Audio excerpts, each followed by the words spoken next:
अस्सलाम वालेकुम स्टूडेंट्स, मैं हूं फिज़िक्स विद सर उस्मान के साथ आपका सर उस्मान। आज हम जो टॉपिक डिस्कस करने जा रहे हैं students, that is simple harmonic motion. और स्टूडेंट्स ये 10th क्लास का चैप्टर नंबर 10 का वेरी फर्स्ट क्वेश्चन है और ये इंतहाई इम्पॉर्टेंट लॉन्ग क्वेश्चन है। बोर्ड में कई दफ़ा ये एज ए लॉन्ग क्वेश्चन पूछा जा चुका हुआ है, तो इंशाल्लाह मैं उम्मीद करता हूँ कि जितनी कंसंट्रेशन रिक्वायर करता है ये टॉपिक, आप उतनी ही कंसंट्रेशन के साथ इस टॉपिक को सुनेंगे और समझेंगे। तो इंशाल्लाह स्टार्ट करते हैं आज के टॉपिक। तो स्टूडेंट, सबसे पहले मैं डिस्कस करना चाहूँगा टॉपिक्स ऑफ द डे। आज कौन कौन सी चीज़ें हम इस टॉपिक में डिस्कस करने जा रहे हैं। नंबर 1, वाइब्रेटरी मोशन, वाइब्रेटरी या ऑसिलेटरी मोशन क्या होती है।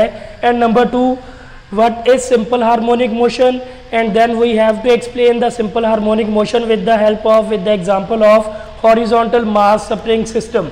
उसके बाद स्टूडेंट्स इसके अंदर ही हम डिस्कस करेंगे व्हाट इज हुक्स लॉ और हुक्स लॉ को कैसे हम यूज कर सकते हैं to derive the characteristics of simple harmonic motion, and then the restoring force. और उसके बाद स्टूडेंट्स 4 चीज़ें हम डिस्कस करेंगे कि कैसे कोई भी जो सिंपल हार्मोनिक ऑसिलेटर है उसकी वेलोसिटी और एक्सेलरेशन वेरी करते हैं ड्यूरिंग इट्स मोशन, और similarly how the kinetic energy and potential energy varies during the simple harmonic motion. तो स्टूडेंट्स, सबसे पहले हम डिस्कस करते हैं व्हाट इज वाइब्रेटरी और ऑसिलेटरी मोशन। तो ऑसिलेटरी और वाइब्रेटरी मोशन हम इससे पहले 9th क्लास में भी डिस्कस कर चुके हैं। The to and fro motion of a body about its mean position is called oscillatory और वाइब्रेटरी मोशन। तो दोनों इसी के नाम है स्टूडेंट्स।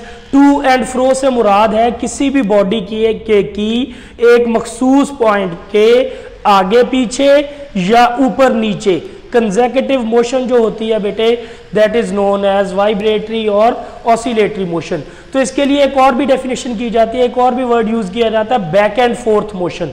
तो we can also say that, हम इसकी डेफिनेशन इस तरह भी कर सकते हैं, the back and forth motion of a body about its mean position is known as oscillatory और वाइब्रेटरी मोशन। तो स्टूडेंट्स, इसकी डेफिनेशन राइट डाउन करते हैं। सबसे पहले तो हम कह सकते हैं the to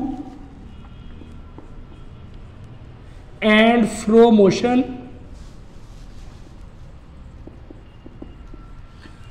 of a body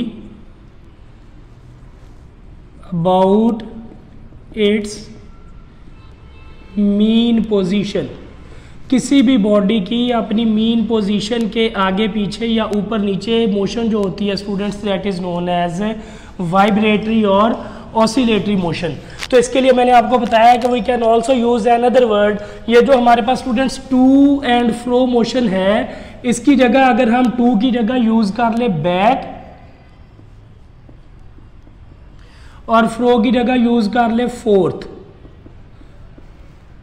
तो this is also the definition of vibratory और ऑसिलेटरी मोशन। तो तब ये डेफिनेशन इस तरह बन जाएगी, the back and forth motion of a body about its mean position is known as vibratory और ऑसिलेटरी मोशन। तो स्टूडेंट्स, क्या हमारी डेली लाइफ में ऐसी मोशन मौजूद है?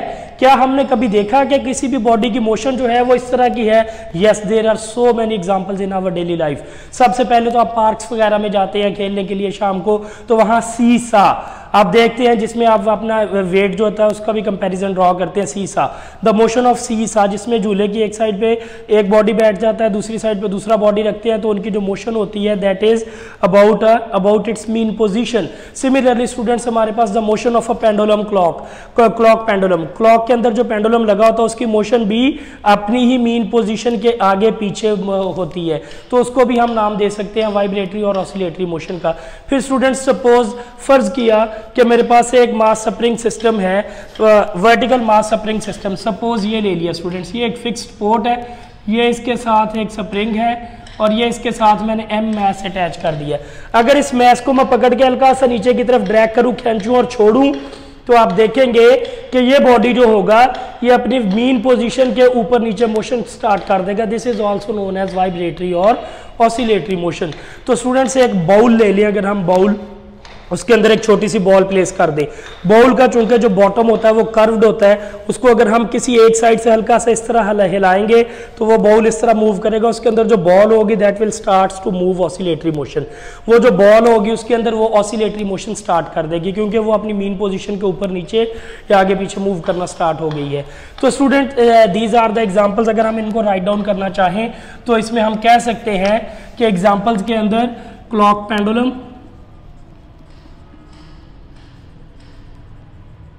फिर हमारे पास मास स्प्रिंग सिस्टम,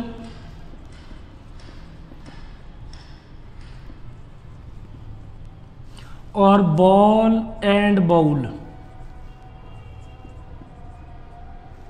और स्विंग कहते हैं स्टूडेंट्स झूले को। जब आप झूला झूलते हैं that is also another example of oscillatory और वाइब्रेटरी मोशन, क्योंकि झूले के अंदर भी जब हम उस झूले को पकड़ के छोड़ते हैं तो वो भी अपनी मीन पोजीशन के आगे पीछे मूव करना शुरू कर देता है। So these are the examples of vibratory motion और ऑसिलेटरी मोशन।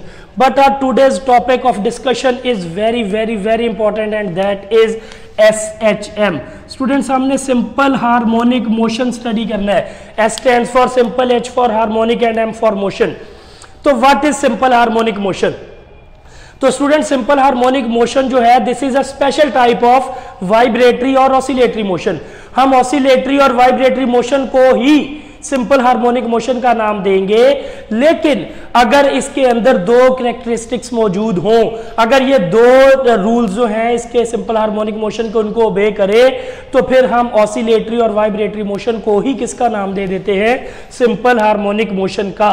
वो दो चीजें क्या है हमारे पास? Number one, the net force is directly proportional to displacement. ये अभी आपको जब मैं एग्जांपल से एक्सप्लेन करूंगा चीजों, उसके बाद डेफिनेशन डिटेल में दोबारा एक्सप्लेन करूंगा। अभी मैं फॉर्मली इसको डिस्कस कर लेता हूं कि हमारे पास जो नेट फोर्स है बेटे वो डायरेक्टली प्रोपोर्शनल होनी चाहिए किसके? डिस्प्लेसमेंट के।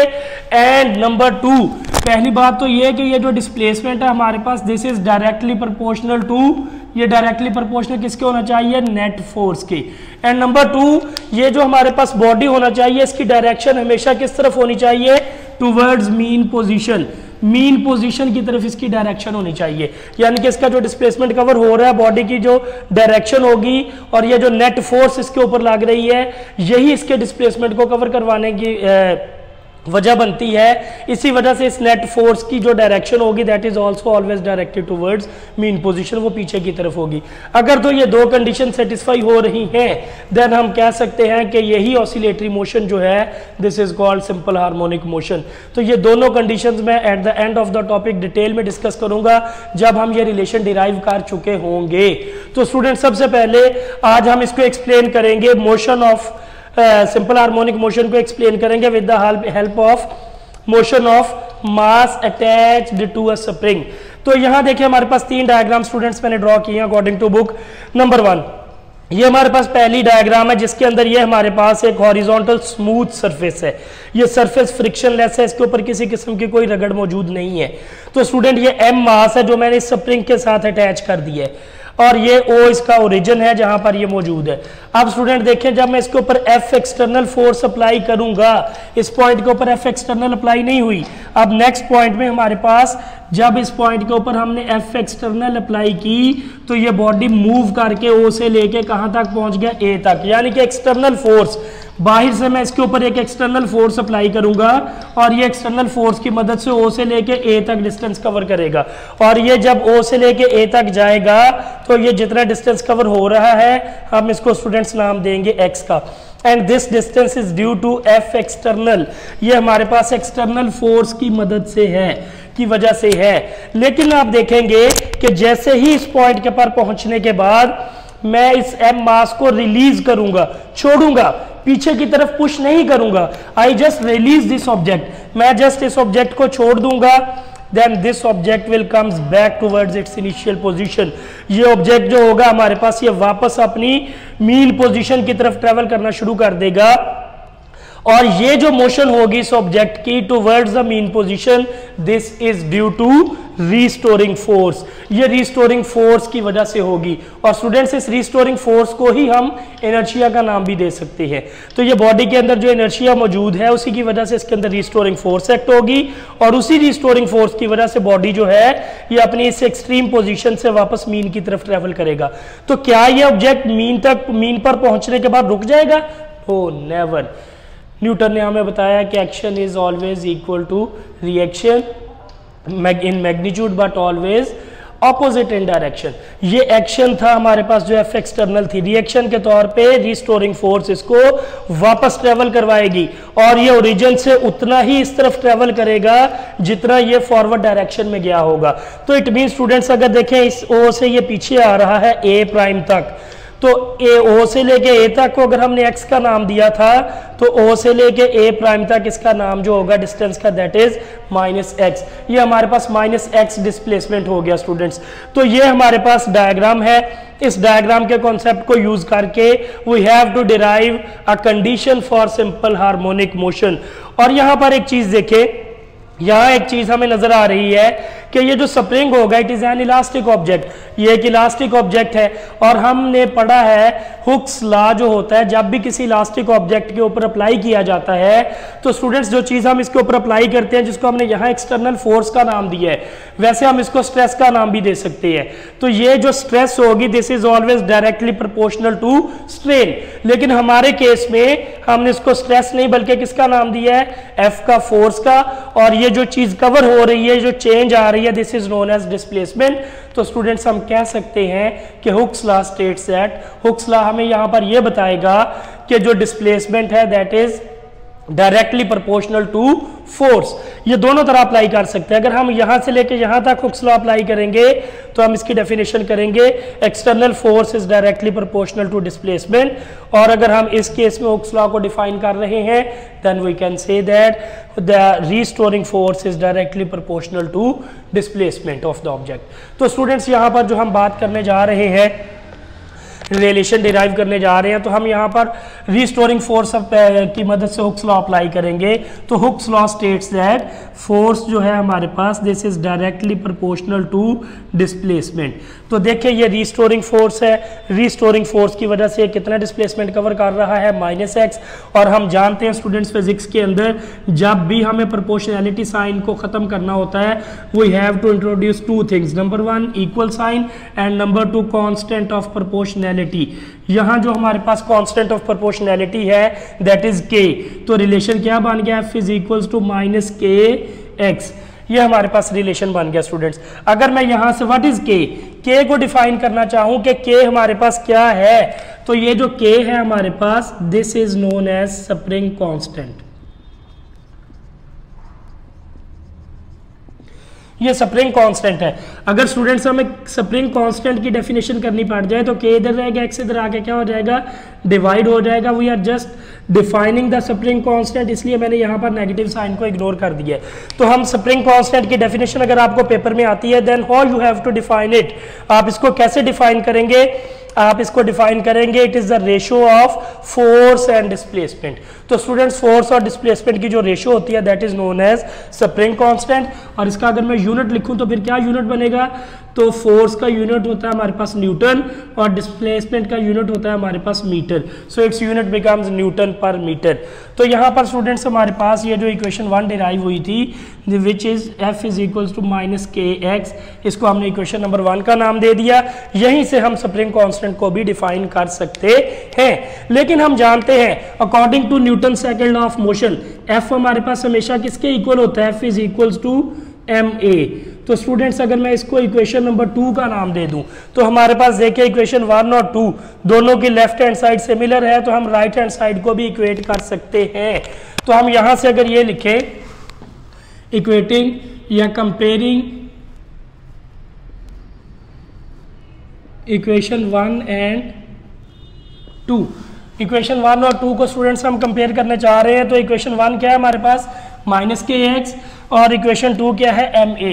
तो we can relate it as M A is equals to minus K X. तो यहाँ पर देखिए हमारे पास अगर a इधर ही रहे, m इधर मल्टीप्लाई हो रहा है, तो उधर जाके क्या हो जाएगा हमारे पास डिवाइड। तो स्टूडेंट्स ये k क्या है हमारे पास स्प्रिंग कांस्टेंट, और m क्या है मास ऑफ द ऑब्जेक्ट। और हम जानते हैं कि मास जो होता है ये हमेशा कांस्टेंट रहता है। जब ये ऑब्जेक्ट यहाँ पर था इसका मास इतना ही था, जब ये ऑब्जेक्ट यहाँ तक ट्रेवल किया इसका मास इतना ही होगा, मास विल नॉट वेरी। तो अगर मास चेंज नहीं होगा तो इट मीन्स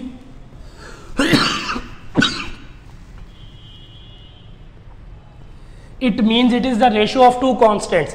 ये दो कांस्टेंट्स की रेशियो है। तो स्टूडेंट्स अगर मैं इसको ऐसे लिख लूं, a is equals to minus constant into X, तो इसको इसी तरह जब हम कांस्टेंट को यहां से रिमूव करेंगे तो इक्वल भी रिमूव हो जाएगा और relation becomes a is directly proportional to minus X. This is the basic condition of SHM। ये हमारे पास वो रिलेशन है, वो कंडीशन है जो हम डिराइव करना चाह रहे हैं। तो ये है स्टूडेंट्स हमारे पास SHM की बेसिक इक्वेशन। अब ये देखिए मैंने आपको कहा था जब रिलेशन डिराइव होगा तो I have to again revise the definition. मैं इस डेफिनेशन को अगेन रिवाइज करूंगा। यहाँ देखिए हमारे पास जो रिलेशन बना students, that is acceleration is directly proportional to negative of displacement. अब ये देखिए व्हाट इज एक्सेलरेशन। एक्सेलरेशन हमारे पास Newton second law of motion से हम पढ़ते हैं, सिर्फ और सिर्फ उस वक्त बॉडी में प्रोड्यूस होता है when a net force is acts on a body. जब किसी भी बॉडी के ऊपर एक नेट फोर्स एक्ट होती है तो उस बॉडी में क्या प्रोड्यूस हो जाता है, एक्सेलरेशन। और ये एक्सेलरेशन जो होता है वो उस नेट फोर्स के क्या होता है, डायरेक्टली प्रोपोर्शनल। तो स्टूडेंट्स अगर मैं डेफिनेशन करते वक्त एक्सेलरेशन की बजाय वर्ड नेट फोर्स यूज कर लूं तो कोई फर्क नहीं पड़ेगा, क्योंकि ये एक्सेलरेशन जो है ये डायरेक्टली प्रोपोर्शनल होता है नेट फोर्स के, और इस नेट फोर्स की वजह से ही एक्सेलरेशन प्रोड्यूस होता है। तो ये देखें कोई भी बॉडी जो वाइब्रेटरी या ऑसिलेटरी मोशन कर रहा है, अगर वो दो चीजें, इसको हमने किससे रिप्लेस किया अभी, नेट फोर्स से। Net force is directly proportional to displacement. देखिए this is the first part of the definition कि हमारे पास the net force is directly proportional to the displacement, and this negative sign indicates that it is always directed towards mean position। ये हमेशा पीछे की तरफ travel करेगा, अपनी मीन पोजीशन की तरफ ट्रेवल करेगा। और ये देखिए इसका सेकंड पार्ट डेफिनेशन का, and is always directed towards mean position. तो ये नेगेटिव साइन हमें बता रहा है कि इसकी डायरेक्शन मीन पोजीशन की तरफ होगी। So this is what about motion of mass attached with to a spring. अब स्टूडेंट मैंने आपको कंटेंट में बताया था कि चार चीजें मैंने आपको यहाँ एक्सप्लेन करनी है। किसी भी सिंपल हार्मोनिक ऑसिलेटर की वेलोसिटी और एक्सेलरेशन कैसे वेरी होती हैं, सिमिलरली काइनेटिक और पोटेंशियल एनर्जी कैसे वेरी होती है। तो यहाँ मैं लिख लेता हूँ स्टूडेंट्स कि एक्सेलरेशन, और यहाँ मैं लिख लेता हूँ वेलोसिटी। अब ये देखिए हमारे पास कि acceleration is directly proportional to displacement. इसका मतलब कि हमारे पास जिस पॉइंट के ऊपर डिस्प्लेसमेंट मैक्सिमम है उस पॉइंट के ऊपर एक्सेलरेशन भी क्या होगा, मैक्सिमम होगा। क्यों? क्योंकि एक्सेलरेशन जो है वो डायरेक्टली प्रोपोर्शनल है डिस्प्लेसमेंट के। तो देखिए स्टूडेंट्स फिर एक्सेलरेशन किस, डिस्प्लेसमेंट किस पॉइंट पे मैक्सिमम है, एक्सट्रीम पोजीशन पे। ठीक है, तो इट मींस हम यहां से कह सकते हैं कि एट एक्सट्रीम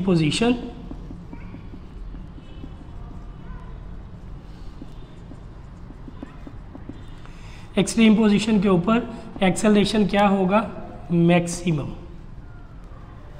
और एट मीन पोजीशन पे डिस्प्लेसमेंट क्या होगा। देखिए स्टूडेंट्स जब ये वापस आएगा बॉडी, डिस्प्लेसमेंट कम होना शुरू होगा, होते होते होते होते होते एक पॉइंट जब ये ओ पे पहुंचेगा तो देखिए ये अपनी ओरिजिनल पोजीशन पे वापस पहुंच गया है। इट मींस ये मीन पोजीशन वो पॉइंट है जहां पर ये बॉडी जो है, मास जो है, ये कोई डिस्प्लेसमेंट कवर नहीं करता। तो हम यहां से कह सकते हैं कि ये जो बॉडी जब मीन पोजीशन पे पहुंचेगा तो इसका डिस्प्लेसमेंट जीरो हो जाएगा, अल्टीमेटली इसका एक्सेलरेशन भी क्या हो जाएगा, जीरो। तो हम एक्सेलरेशन को किसका नाम देंगे, मिनिमम का। तो यहाँ से हमें पता चल गया कि मीन पोजीशन के ऊपर एक्सेलरेशन जो होगा सिंपल हार्मोनिक मोशन ऑसिलेटर का वो मिनिमम होगा, और एक्सट्रीम पोजीशन के ऊपर हमारे पास जो इसका एक्सेलरेशन होगा वो मैक्सिमम होगा। सिमिलरली हम डिस्कस कर लेते हैं वेलोसिटी। तो एट एक्सट्रीम पोजीशन,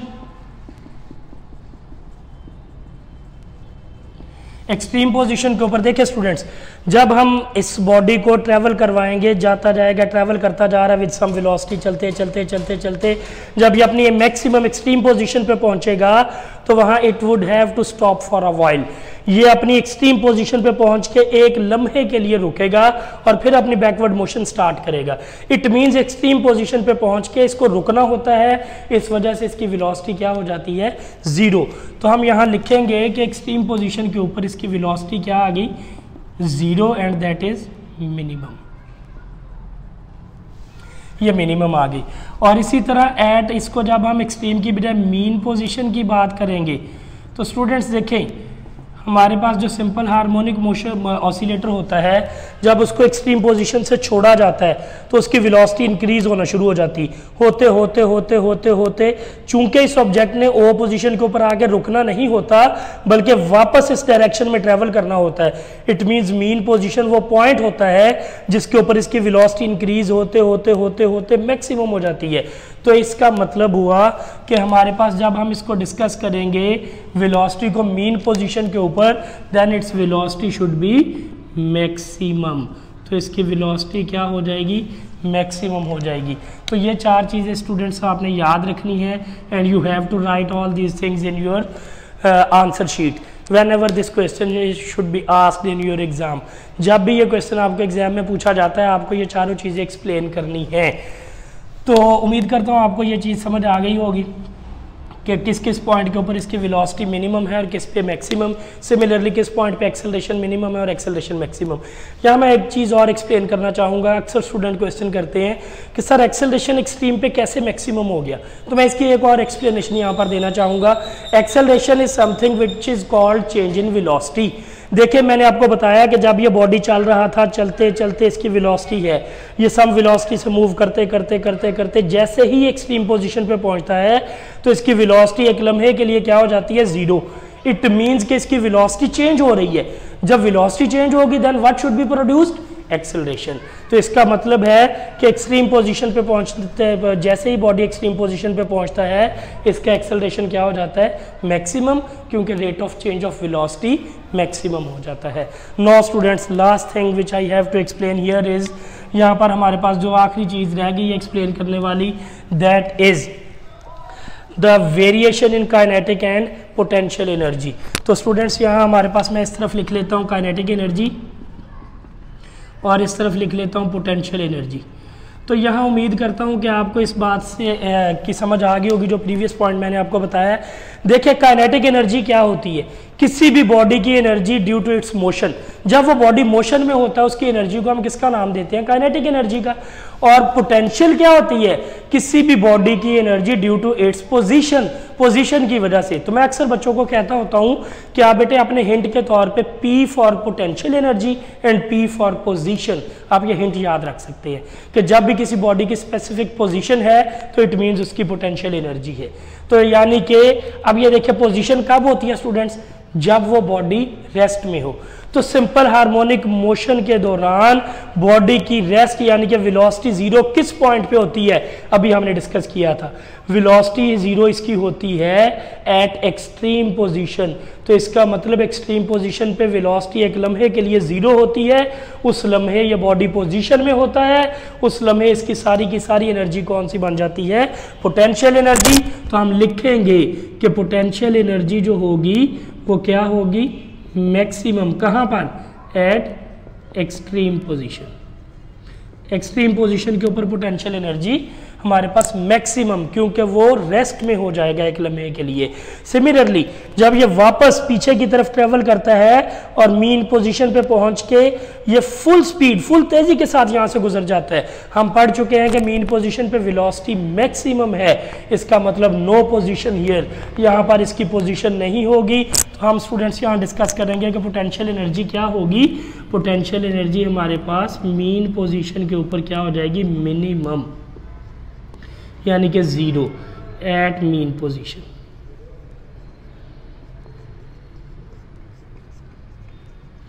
चलिए अब हम डिस्कस करते हैं काइनेटिक एनर्जी की तरफ। तो यानी कि पोटेंशियल का उलट क्या हो जाएगा, काइनेटिक। यानी कि जब हमारे पास कोई भी बॉडी जो है ये हमारे पास मीन पोजीशन पे होगा तो इट मींस ये फुल स्पीड फुल वेलोसिटी के साथ मूव करेगा, तो इसका मतलब ये फुल मोशन में होगा और इस वक्त इसकी काइनेटिक एनर्जी क्या हो जाएगी, मैक्सिमम हो जाएगी। लेकिन जब ये बॉडी एक्सट्रीम पोजीशन पे पहुंचता है तो एक लम्हे के लिए रुक जाता है, उस वक्त इसकी मोशन नहीं होती, जस्ट पोजीशन होती है।